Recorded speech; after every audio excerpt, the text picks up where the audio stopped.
வணக்கம் பிள்ளைகளே.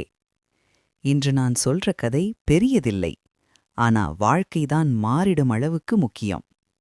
ஒரு சின்ன கேள்வி கேட்கலாம்டா.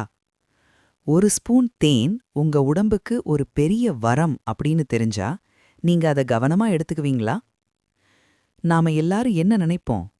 தேன் அப்படின்னா இனிப்புதான், சுவைதான், அவ்வளவுதான், இல்லையா? ஆனா பிள்ளைகளே, அது மட்டும் இல்ல. தேன் ஒரு உணவில்ல, அது ஒரு பாதுகாப்பு, அது ஒரு சக்தி, அது இயற்கை தந்த மருந்து. ஒரு ஸ்பூன் தேன் குடிச்சா சோர்வு குறையும், தொண்டை சௌகல்யம் வரும், உடம்பு லேசா இருக்கும். முன்னாடி மனிதன் பசிப்பட்டான், கஷ்டப்பட்டான், அப்போதே தேனை கண்டான், சாப்பிட்டான், உயிர் கிடைச்சது.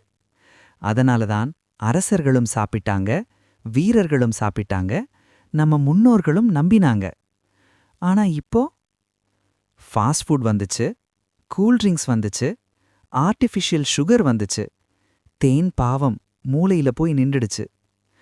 உங்க உடம்ப ஒரு மொபைல் ஃபோன்னு நினைச்சுக்கோ. தேன் தான் ஒரிஜினல் சார்ஜர். நாம டூப்ளிகேட் சார்ஜர் யூஸ் பண்றோம். அதனால உடம்பு பலவீனமாகுது.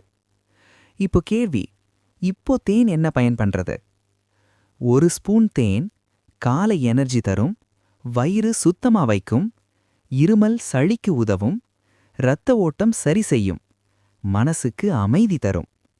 சின்னதுதான் பிள்ளைகளே, ஆனால் பலன் பெரியது. இந்த கதையோட பாடம் என்னன்னா, இயற்கை நம்ம நண்பன், உடம்ப நாம் காப்பாத்தணும். சிம்பிள் பழக்கம்தான் வாழ்க்கையை ஸ்ட்ராங் ஆக்கும்.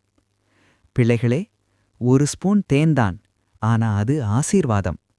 உங்கள் உடம்பை நேசிங்க, ஆரோக்கியமாயிருங்க, சந்தோஷமாயிருங்க. நான் உங்களை ரொம்ப காதலிக்கிறேன் பிள்ளைகளே. Love you. Take care. Bye.